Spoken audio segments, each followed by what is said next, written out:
सभी पत्रकार बंधुओं को नमस्कार। आज इतिहास के पन्नों में दर्ज वो घटनाएं मुझे याद आ रही हैं कि किस तरह से भारतीय जनता पार्टी और संघ के द्वारा प्रेरित मानसिकता के लोग बाबा साहब डॉक्टर भीमराव अंबेडकर जी जिस कुर्सी पर बैठते थे उसको गंगा जल से छिड़क कर शुद्ध करने का काम करते थे। ये घृणा और नफरत वाली बीजेपी के मानसिकता के लोग दलितों को तालाब में पानी पीने से रोकते थे। ये भारतीय जनता पार्टी की घृणा और नफरत की मानसिकता वाले लोग दलित को खटिया पे बैठने से रोकते थे, कुर्सी पर बैठने से रोकते थे, तालाब में पानी पीने से रोकते थे और एक संविधान अपना बनाया था कि वेद की ऋचाएं दलित के कान में चली जाए तो उसके कान में पारा डाल देना चाहिए। आज उसी मानसिकता के लोग 75 साल के बाद भी इस देश के अंदर जिंदा है। मैं देश के दलितों से, पिछड़ों से, आदिवासियों से, लोकतंत्र और संविधान में आस्था रखने वाले लोगों से हाथ जोड़कर अपील करना चाहता हूं, सावधान हो जाइए। ये इस देश के अंदर दलितों, पिछड़ों, शोषितों, वंचितों का हक मारना चाहते हैं। ये इस देश के अंदर दलितों को मिले हुए अधिकार को खत्म करना चाहते हैं। आप कल्पना कीजिए, दिल्ली के अंदर बाबा साहब डॉक्टर भीमराव अंबेडकर का संविधान हमें अधिकार देता है कि 5 साल में एक बार दलित का बेटा भी इस मेयर की कुर्सी पर बैठेगा। लेकिन जिन लोगों ने बाबा साहब को कुर्सी पर बैठने से रोका, जिन लोगों ने दलितों को तालाब का पानी पीने का विरोध किया, जो दलित विरोधी मानसिकता के लोग हैं, जो भारतीय जनता पार्टी के लोग हैं, वो आज भी जिंदा हैं उसी घृणा और नफरत की मानसिकता से। आज बीजेपी ने दिल्ली के अंदर बाबा साहब डॉक्टर भीमराव अंबेडकर जी ने जो अधिकार दिया था कि 5 साल में एक बार दलित का बेटा मेयर की कुर्सी पर बैठेगा, वो अधिकार खत्म कर दिया।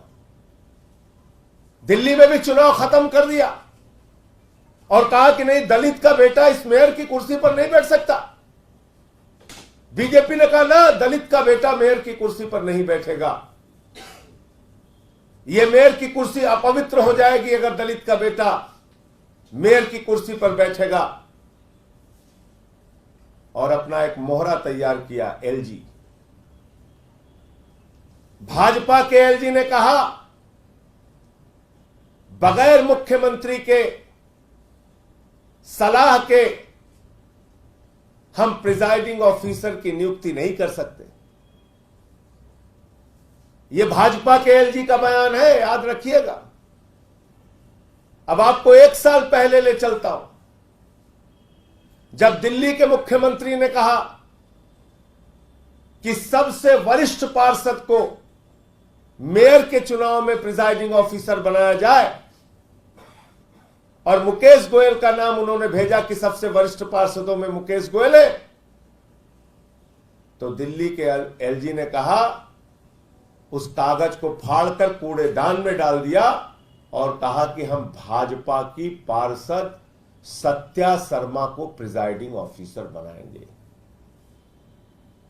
इसलिए मेरा आरोप बिल्कुल सही साबित होता है कि दलित विरोधी मानसिकता वाली भारतीय जनता पार्टी, बाबा साहब डॉक्टर भीमराव अंबेडकर के संविधान के विरोधी भारतीय जनता पार्टी, उसने अपने एलजी से झूठ बोलवाया है। और ये इतना ही बड़ा झूठ है जैसे मैं ये कहूं कि इस वक्त 10:30 बजे दिन के नहीं बल्कि 10:30 बजे की रात हो रही है।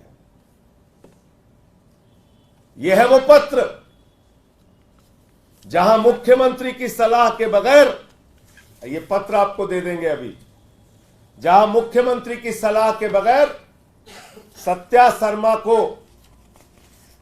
नियुक्त किया गया प्रिजाइडिंग ऑफिसर मेयर के चुनाव में, बगैर मुख्यमंत्री के सलाह को माने हुए। दूसरी बात, दलित विरोधी भाजपाइयों से मैं पूछना चाहता हूं, तुमने चंडीगढ़ में यही काम किया। चंडीगढ़ में भी एक सफाई कर्मी का बेटा जब मेयर की कुर्सी पर बैठने जा रहा था तो भाजपाइयों ने उसके वोट की चीर फाड़ करके, उसके वोट में गड़बड़ी करके चंडीगढ़ का भी मेयर एक सफाई कर्मी के बच्चे को बनने से रोका था। यह भूलेगा नहीं देश का दलित समाज का व्यक्ति, वंचित समाज का व्यक्ति, पिछड़े समाज का व्यक्ति, आदिवासी समाज का व्यक्ति। इतनी नफरत है तुम लोगों के मन में, इतनी घृणा है तुम लोगों के मन में। आज भी मंदिरों में प्रवेश से रोकते हो। आज भी दलित का बेटा गुजरात के अंदर गेंद छू लेता है तो उसका अंगूठा काट लेते हो। आज भी कर्नाटक में एक बीजेपी का जो दलित सांसद है, खुद बीजेपी का, वो गांव में घुसकर उद्घाटन नहीं कर सकता। तब बीजेपी की सरकार थी, घटना उठाकर देख लीजिएगा। आज भी पूरे देश में दलितों का, पिछड़ों का आरक्षण मार रहे हो। भागवत कहते हैं आरक्षण खत्म होना चाहिए, मोहन वैद्य कहते हैं आरक्षण खत्म होना चाहिए, बीजेपी के नेता कहते हैं आरक्षण खत्म होना चाहिए। भाजपा चिल्ला चिल्ला के कहती है आरक्षण खत्म होना चाहिए। अरे दलितों का तो कोई अधिकार नहीं इस देश पे। यह है बीजेपी की मानसिकता। इन चिट्ठियों का जवाब दो भाजपाइयों। जब मुख्यमंत्री की सलाह के बगैर तुमने सत्या शर्मा को प्रिसाइडिंग ऑफिसर बनाया था, एक भाजपा की पार्षद को, तो आज मेयर का चुनाव दिल्ली में खत्म क्यों किया? इसलिए कि एक दलित का बेटा मेयर की कुर्सी पे ना बैठ पाए।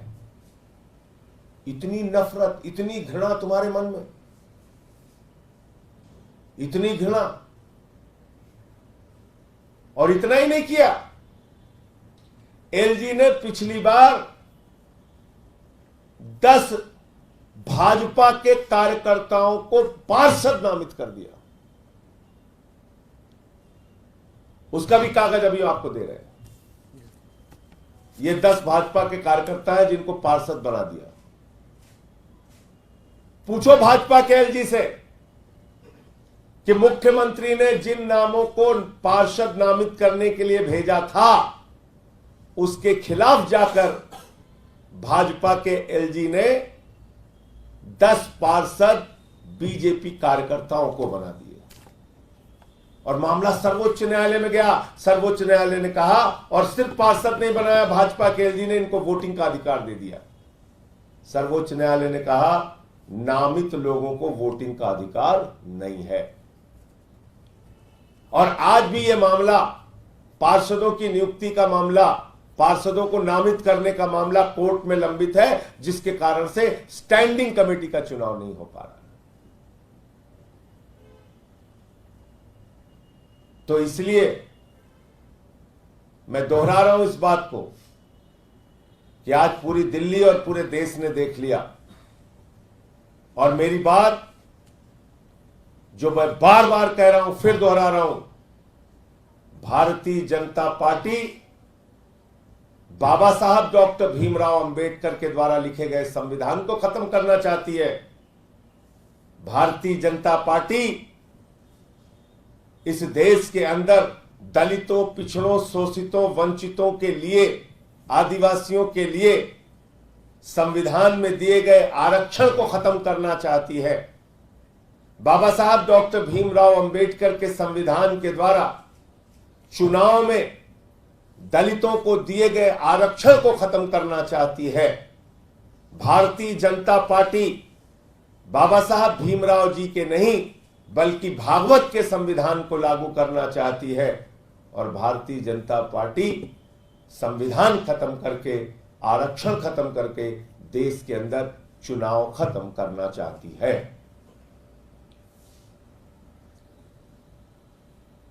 देश में 6 से 7 सरकारें 10 साल में चुनाव खत्म करके, उखाड़ के, तोड़ के, जोड़ के बना ली। देश के अंदर चंडीगढ़ का चुनाव उदाहरण है, देश के अंदर सूरत का चुनाव उदाहरण है, और अब दिल्ली के मेयर के चुनाव को खत्म कर दिया गया। दिल्ली के मेयर के चुनाव को, जहां पर एक दलित का बेटा चुनकर जाना 100% तय था, क्योंकि कांग्रेस का भी समर्थन था, हमारे पास भी जबरदस्त बहुमत था, उसको रोक दिया गया। और अंतिम बात कह के अपनी बात खत्म करूंगा। बीजेपी वालों क्यों झूठ बोल रहे हो?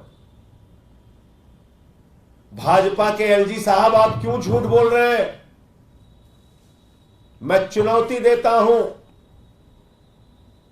मुख्यमंत्री के जेल जाने के बाद एक नहीं अनेक फाइल मंत्रियों ने सीधे एलजी को भेजी और एलजी ने उसको स्वीकृति प्रदान की। बताओ ये सच है कि नहीं? मैं चुनौती दे रहा हूं। बगैर मुख्यमंत्री के मंत्रियों ने सीधे फाइल एलजी के पास भेजी और एलजी ने उसको स्वीकृति दी। यहां तो मंत्री को बाईपास करके आपने अंतिम दिन तक इंतजार किया और अंतिम दिन एक ऐसा झूठ सामने लेके आए जो देश के सामने उजागर हो गया। हमारे बीच में हमारे विधायक भाई कुलदीप कुमार जी हैं, जो पूर्वी दिल्ली से हमारे प्रत्याशी भी हैं, और पार्टी ने एक सामान्य सीट से एक दलित समाज के बेटे को देश के सर्वोच्च सदन में पहुंचाने के लिए मैदान में इनको उतारा है। मैं सबसे हाथ जोड़कर अपील करूंगा, आज चुनाव का दूसरा चरण है, घर से बाहर निकलिए, अपने वोट को बचाने के लिए वोट कीजिए, आरक्षण को बचाने के लिए वोट कीजिए, बाबा साहब डॉक्टर भीमराव अंबेडकर के संविधान को बचाने के लिए वोट कीजिए, इस देश के लोकतंत्र को बचाने के लिए वोट कीजिए। मैं कुलदीप कुमार जी से अनुरोध करूंगा कि वो अपने विचार आपके सामने रखेंगे, लेकिन मैं भाजपाइयों से अंत में एक ही बात कहना चाहता हूं, बाबा साहब ने अब इस देश के लोगों को बहुत अधिकार दे दिया है। अब तुम्हारी ये जो मानसिकता है कि महामहिम राष्ट्रपति को तुम संसद के उद्घाटन की पूजा में नहीं बैठालते, अब जो ये तुम्हारी मानसिकता है कि दलितों के प्रति, पिछड़ों के प्रति, आदिवासियों के प्रति तुम्हारे मन में दुर्भावना है, उनको मंदिरों में प्रवेश करने से रोकते हो, अब ये जो तुम्हारी मानसिकता है कि जिन जगहों पर आरक्षण चुनाव में मिला है वहां पर निकाल कर बाहर करते हो, विश्वविद्यालयों की नौकरी में आरक्षण खत्म करते हो, शिक्षकों की भर्ती में आरक्षण खत्म करते हो, ये आम आदमी पार्टी पूरे देश के सामने एक्सपोज करेगी और इसका जवाब तो तुमको देना पड़ेगा। मैं कुलदीप भाई से कहूंगा कि वो अपनी बात रखें।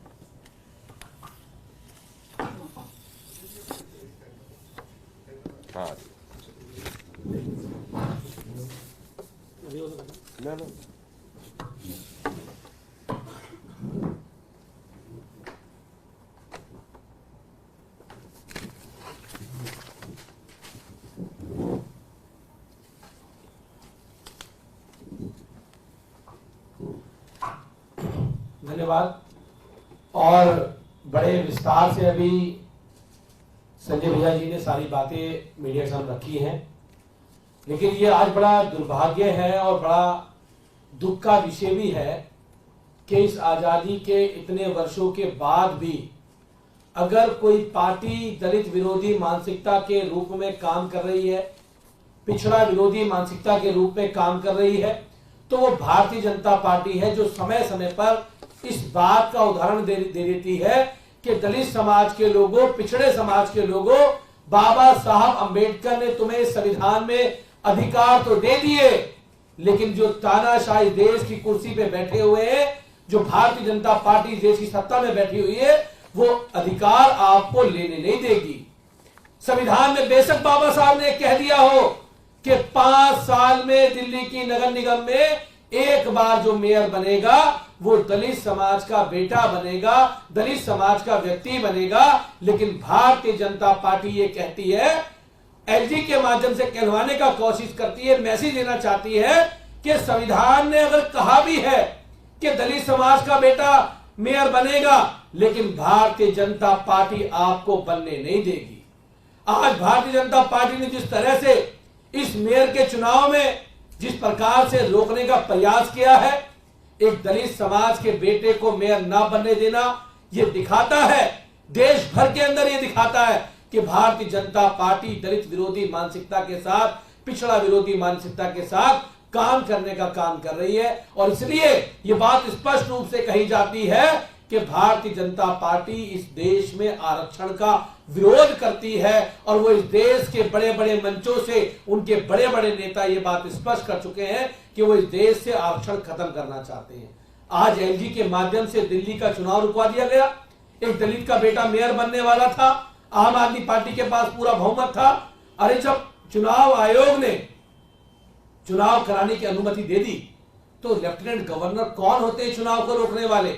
उन्होंने किस उससे चुनाव रोकने का प्रयास किया?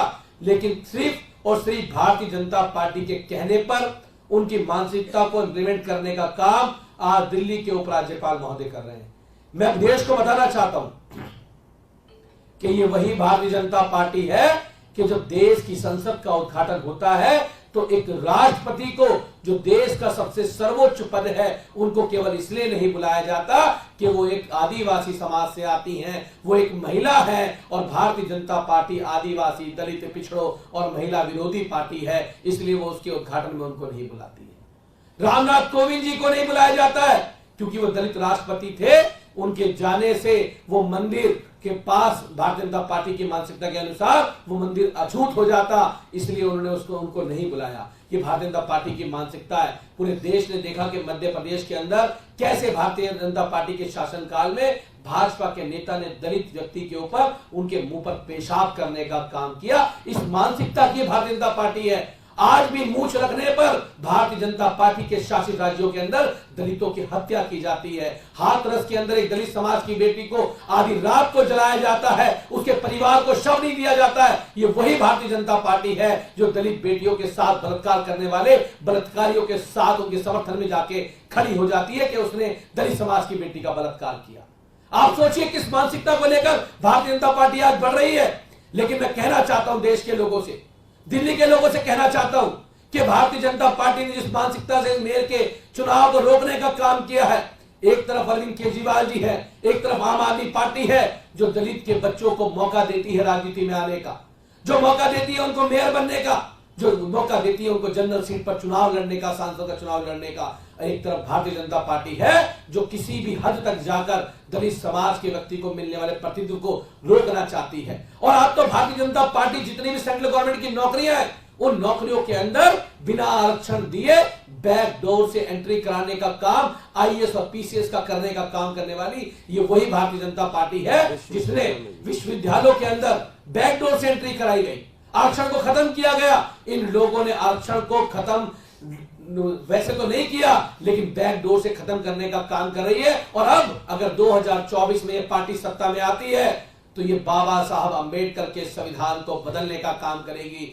देश के दलितों से, पिछड़ों से, महिलाओं से जो मिल रहा उनको आरक्षण है उसको छीनने का काम करेगी। तो मैं कहना चाहता हूं कि लेफ्टिनेंट गवर्नर महोदय, आपने भाजपा के षड्यंत्र के तहत, भाजपा की कठपुतली बनके जो दलित समाज के व्यक्ति को मेयर बनने से रोका है, इसका जवाब इस देश के दलित, पिछड़े, आदिवासी लोग इस लोकसभा के चुनाव में देंगे कि वो कभी ऐसी पार्टी को जो तानाशाही के दम पे बाबा साहब अंबेडकर के संविधान में जो अधिकार मिले हैं, बाबा साहब का संविधान जो समानता की बात करता है, जो भाईचारे की बात करता है, जो दबे कुचले समाज को मुख्य धारा में लाने के लिए आरक्षण की बात करता है, हर धर्म को मानने की आजादी देता है, महिलाओं को बराबरी के अधिकार की बात करता है, उस संविधान को बदलने वाली भारतीय जनता पार्टी को सबक सिखाएंगे। और 2024 के चुनाव में देश का दबा कुचला समाज भारतीय जनता पार्टी को सत्ता से बाहर करने की तैयारी कर चुका है। और ये लोग कहते हैं संविधान बदलने का काम कर रहे हैं। ये लोग संविधान बदलने की बात करते हैं। मैं इनको कहना चाहता हूं कि तुम संविधान बदलने की क्या बात करते हो? देश का दबा कुचला समाज, शोषित, पीड़ित, दलित, पिछड़े, महिलाएं मिलके अब की बात तुम्हारी सरकार बदलने का काम इस देश के अंदर करेंगे। बहुत बहुत धन्यवाद, बहुत बहुत आभार। कोई प्रश्न? संजय जी, एक सवाल ये है, आप लोग कह रहे हैं कि ये दलित विरोधी फैसला है, दलित को नहीं बनने देना चाहती है बीजेपी मेयर, इसलिए ये फैसला लिया गया। दूसरी बार हुआ है चंडीगढ़ के बाद। चंडीगढ़ के बाद दूसरी बार ये हुआ। लेकिन एमसीडी में इससे पहले बीजेपी थी 15 साल। क्या उनके 15 साल में कोई दलित मेयर नहीं बना है? अरे तो हमारी पार्टी का जब मेयर बनने जा रहा है, दलित का बेटा बनने जा रहा है, उनकी पार्टी में तो जो देश का राष्ट्रपति भी जिसको वो लोग नामित करते हैं उसको पूजा से वंचित करते हैं, उसको संसद के उद्घाटन से वंचित करते हैं। ये तो मजबूरी में बाबा साहब के संविधान में दिए गए अधिकार के तहत अपने पार्टी के किसी व्यक्ति का, मान लीजिए उन्होंने कभी चुनाव भी दिया, तो उनके साथ वो भेदभाव है। आज आम आदमी पार्टी तो वो पार्टी है जो बाबा साहब का संविधान स्कूलों में पढ़ाती है। आम आदमी पार्टी तो वो पार्टी है जो सामान्य सीट से भी हमारे साथी कुलदीप कुमार जी को टिकट देती है। आम आदमी पार्टी वो पार्टी है जो अंबेडकर योजना के तहत कोचिंग देने का काम करती है। तो इसलिए मैं आपसे कहना चाहता हूं, इनकी जो मानसिकता है वो वही मानसिकता है जब बाबा साहब कुर्सी पर बैठते थे तो उसको गंगा जल से पवित्र करने का काम ये लोग करते थे, इनके पुरखे करते थे, वही काम ये लोग करते थे। एलजी साहब का ये कहना है कि सीएम की सिफारिश के बाद ही पीठासीन पदाधिकारी, मैंने तो आपको सवाल उसी पे सवाल है मेरा, और पीठासीन पदाधिकारी की नियुक्ति होती है, इस बिना पे चुनाव नहीं हो रहा है। आपने पहला एग्जाम्पल दिया कि इससे पहले आप लोगों ने नाम दिया था, उनको नहीं माना, लेकिन एलजी की तरफ से सबका रीजन दिया गया था कि क्यों इनको हम पीठासीन पदाधिकारी नहीं बना सकते हैं। सीधे सीधे वो खारिज नहीं किया गया था सीएम के द्वारा जो नाम दिए गए। और पार्षद जो बनाए गए थे, पार्षद तो मुख्यमंत्री ने भेजे थे नाम, वो नाम भी नहीं मांगे थे, वो हमारे भाजपा के वो नाम भी नहीं मांगे थे मुख्यमंत्री से। मुख्यमंत्री से नाम भी नहीं मांगे थे, 10 लोगों को नामित कर दिया था, भाजपा के कार्यकर्ताओं को। और इसी सरकार में, इसी मौजूदा सरकार में, कोई दूसरी सरकार में नहीं। पूछे एलजी से, मंत्रियों से जो फाइल गई है सीधे, उसको स्वीकृति प्रदान की है कि नहीं की है उन्होंने? मंत्रियों से जो फाइल गई है उसको स्वीकृति प्रदान की है कि नहीं की है इसी एलजी ने, बीजेपी के एलजी ने? तो इसलिए मैं कह रहा हूं कि एक दलित का बेटा अगर मेयर की कुर्सी पर बैठ जाएगा तो भाजपाइयों के सीने पर सांप लौटने लगेगा, और वो नहीं चाहते हैं, इसीलिए इसको चुनाव को रोका गया। सुप्रीम कोर्ट में एक अहम ऑर्डर आ जाना था 100% वीवीपैट वेरिफिकेशन को लेकर। जस्टिस खन्ना ने उस रिक्वेस्ट को डिक्लाइन कर दिया है, रिजेक्ट कर दिया है। दोनों जजों ने एक साथ फैसला दिया, ऑर्डर दिया है। 3 जज थे शायद, दो जज। दूसरे जज कौन थे? जस्टिस खन्ना का ही अभी डेट आया है। तो अभी मुझे देख लेने दीजिए। लेकिन 2 कंडीशन उन्होंने लगाई है सर कि जो कंट्रोल यूनिट और बैलेट यूनिट है वो कैंडिडेट की रिक्वेस्ट के आधार के ऊपर 7 दिनों तक उसका वेरिफिकेशन इंजीनियर इंश्योर करेगा। और दूसरी उन्होंने जो डायरेक्शन दी है कि 45 दिनों तक स्ट्रॉन्ग रूम के अंदर जिस ईवीएम के अंदर लोड किया गया है इलेक्शन सिंबल, और उसको रिजर्व रखा जाएगा, मतलब सील रखा जाएगा। आप किस तरह से? नहीं, मैं पूरे आदेश को जब तक नहीं देख लेता हूं तब तक उस पर कोई, क्योंकि ये कोई छोटा फैसला तो है नहीं। संजय जी, बीजेपी ने मनमोहन सिंह का एक पुराना वीडियो वायरल किया है और सीधे तौर पर जेपी नड्डा ने भी उसको बयान दिया है कि मनमोहन सिंह कह रहे हैं कि मुसलमानों, पिछड़े मुसलमानों को देश के संसाधनों पर पहला हक है, जबकि उनका कहना है कि ओबीसी का हक छीनने की कोशिश करेगी कांग्रेस अगर सत्ता में आती है।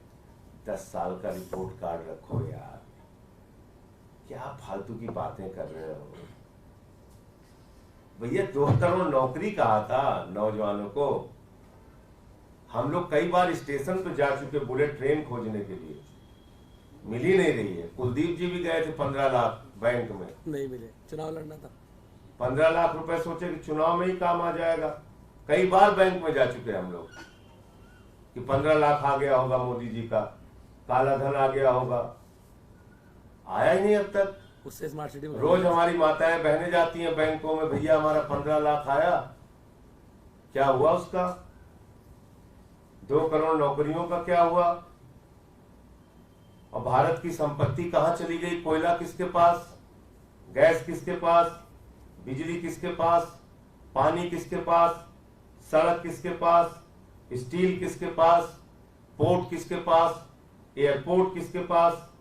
मोदी जी के दोस्त के पास। और बोले उनका भतीजा क्या करता है? बोले बल्ला पकड़ना नहीं आता, बीसीसीआई का चेयरमैन है। तो मोदी जी ने अपने सारे अधिकार, अपनी सरकार के अधिकार, हिंदुस्तान की संपत्तियां, हिंदुस्तान के संसाधन अपने दोस्तों के नाम पर नीलाम कर दिया है, खुलेआम अपने भतीजे को सौंप दिया है।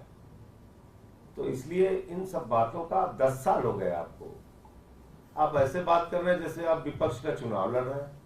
अरे 10 साल का रिपोर्ट कार्ड रखिए ना। 40 रुपए का डीजल खोज रहा है हिंदुस्तान के लोग, महंगाई कम करने का आपने वादा किया था।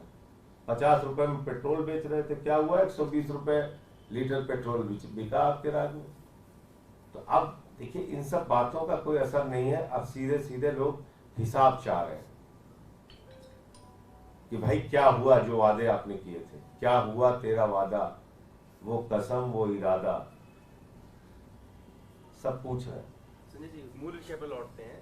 अब आगे क्या होगा? क्या मुख्यमंत्री जेल में से स्थिति में है कि वहां से पीठासीन अधिकारी के नाम की सिफारिश? मेरे भाई इसकी कोई जरूरत ही नहीं है, इसकी कोई जरूरत ही नहीं है। आप अपने चैनल से कहिए, मुख्यमंत्री से पूछें, मंत्री के द्वारा सीधे भेजी गई फाइल को इसी एलजी ने स्वीकृति प्रदान की है या नहीं।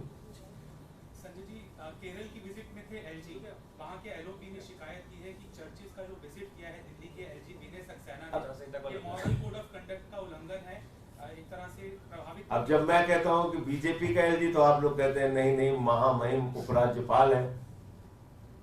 इसीलिए तो मैं कहता हूं वो बीजेपी के एलजी है।